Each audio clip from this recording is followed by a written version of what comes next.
امام حسین کے ساتھ امام حسین کے 4 بھائی تھے کربلا میں. کتنے؟ بول کے بتائیں. حضرت علی کے 4 بیٹے، عباس بن علی، جن کو حضرت عباس کہا جاتا ہے نا، علمدار، یہ حضرت علی کی دوسری زوجہ میں سے. عباس بن علی بھی تھے اور ابو بکر بن علی بھی تھے، عمر بن علی بھی تھے، عثمان بن، یہ حضرت علی کے بچوں کے نام ہیں. یہ آپ کے شہزادے امام حسین کے ساتھ شہید ہوئے. ان کا نام صرف اس لیے نہیں لیا جاتا کہ ان کا نام خلفائے ثلاثہ کے نام پہ، حضرت علی نے اپنے یاروں کے نام پہ رکھا ہے تو تم نے کربلا کے میدان سے خارج کر دیا. یہ تینوں شہزادے حضرت جناب سیدنا امام حسین کے ساتھ تھے، یہ بھی شہید ہوئے. حضرت جناب زینب امام حسین کی سگی بہن ہے. ان کے 2 بچے تھے، اون و محمد. جب امام حسین میدان میں جانے لگے تو جناب زینب بچوں سے کہنے لگی، نہ پہلے بھائی نہیں جائے گا، پہلے بھانجے جائیں گے. 2 بچے شہید ہوئے. حضرت قاسم بن حسن امام حسن کے بیٹے تھے. وہ جب میدان میں جانے لگے تو امام حسین نے کہا، نہیں بھائی تو نہیں جائے گا، تو میرے بھائی کی نشانی ہے، میں جاؤں گا. تو حضرت قاسم بن حسن نے ایک تعویذ کھول کے دیا کہ ابا جی میرے والد نے کہا تھا جب بڑی مشکل آ جائے تو تعویذ کھول کے دیکھنا. تو آج بڑی مشکل آئی ہے تو میں نے تعویذ کھولا ہے، تو یہ دیکھیں کیا لکھا ہے. یہ تو رکا ہے، تعویذ ہے ہی نہیں. جب کھول کے دیکھا تو اس پہ لکھا تھا، قاسم اگر حسین پہ کوئی کڑا وقت آ جائے تو بیٹے کے آگے آگے رہنا، اگر کڑا وقت میرے بھائی پہ کبھی آ جائے نا، دیکھنا اس کے آگے آگے چلنا، اسے حسن کی کمی نہ محسوس ہو. پائیاں جیا ساک نہیں کوئی جے وچ خار نہ ہوئے. سیدنا امام حسین پہلی دفعہ کربلا میں اس وقت روئے جب یہ رکا. آپ نے دیکھا تو فرمایا ٹھیک ہے، اگر حسن کی یہ وصیت ہے تو میں نے زندگی میں اگر ان کی ہر بات مانی ہے اب بھی مانوں گا، تمہیں اجازت ہے. جناب قاسم بن حسن 16 سال کا جوان جب میدان میں نکلے تو ہائے ہائے پتہ نہیں کہاں سے آ گئی ہے. امام قاسم بن حسن جب میدان میں نکلے تو تبری سے لے کر علامہ ابو الاسناد صاحب سب کو پڑھ کے تو دیکھو. 3 دن کی پیاس ہے، شدید آزمائش ہے، دکھ ہے، تکلیفیں ہیں، پھر بھی پہلی دفعہ جب میدان میں گئے ہیں واپس آئے ہیں 19 لوگوں کو قتل کر کے واپس آئے. 19 لوگوں کو ایک بار میں حضرت ایسے ہی تماشا بنا دیا. مظلوم تھے وہ تو رو رہے تھے. ہر مقرر یہ کہہ رہا ہے کہ وہ تو بار بار کہ ابا پانی مل جائے، پانی آ جائے، ترس گئے. خدا کا خوف کرو، یہ دلیر لوگ تھے. ان کی باتیں آج بھی پڑھ کے دلیری پیدا ہوتی ہے، دلیری پیدا ہوتی ہے، دلیری. سناؤ قصہ خیبر کو تمامی اپنے بچوں کو. علی کی داستان سن کے دلوں سے ڈر نکلتا ہے.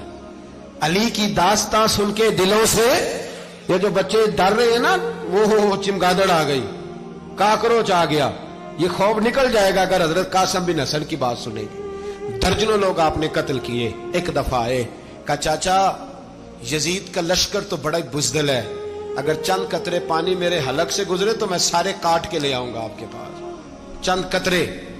لیکن تھوڑی دیر گزری، عمر بن سعد کہنے لگا اکیلے اکیلے جاؤ گے تو علی کا پوتا ہے، یہ سب کو مار دے گا، کٹھے جاؤ. چاروں جانب سے تیر برسے. ایک تیر لگا آ کے گردن کے پیچھے، بس جناب سیدنا قاسم بن حسن گھوڑے سے نیچے گرے. تو جناب زینب حوصلہ کر کے آنسو سمیٹ کے کہنے لگی میں دیکھ رہی ہوں پردے کے پیچھے سے حسین میرے بھائی کا بیٹا گر گیا ہے، جا اسے اٹھا کے لا. حضرت امام حسین ان کو اٹھا کے لائے تو امام حسین نے سینے سے لگایا ہوا تھا تو ان کے پیر، ان کا قد لگتا تھا امام حسین سے زیادہ ہے. اٹھا کے لایا، لٹا دیا گیا. امام حسین کے اپنے بڑے بیٹے میدان میں نکلنے کو علی اکبر نام ہے. جب جن لوگوں نے حضور کو نہیں دیکھا تھا وہ جب کہتے نا ہم نے نبی پاک کا دیدار نہیں کیا تو بتاؤ کس طرح کے تھے، تو بتایا جاتا تھا کہ جناب علی اکبر کا دیدار کرو، ہم شبیہ مصطفیٰ. اور جب وہ گلیوں میں نکلتے تھے تو عورتیں چھتوں پہ چڑھ جاتی تھیں. جناب علی اکبر رضی اللہ تعالیٰ عنہ تلوار لے کے میدان میں نکلے. جوان بیٹے دینے بڑے مشکل. او یارو رٹا کیا ہے یہ تو بتاؤ کہ ظالم آدمی حکمران ہے. یار یہ رٹا ہے، ایک ظالم کا رستہ روکنا ہے. اس رٹے کے لیے ہم شبیہ مصطفیٰ جناب سیدنا امام علی اکبر میدان میں نکلے. بڑے لوگ مارے، بڑے. پھر ایک تیر ان کے بھی گلے میں لگا اور جب وہ گرے نا زمین پہ تو حضرت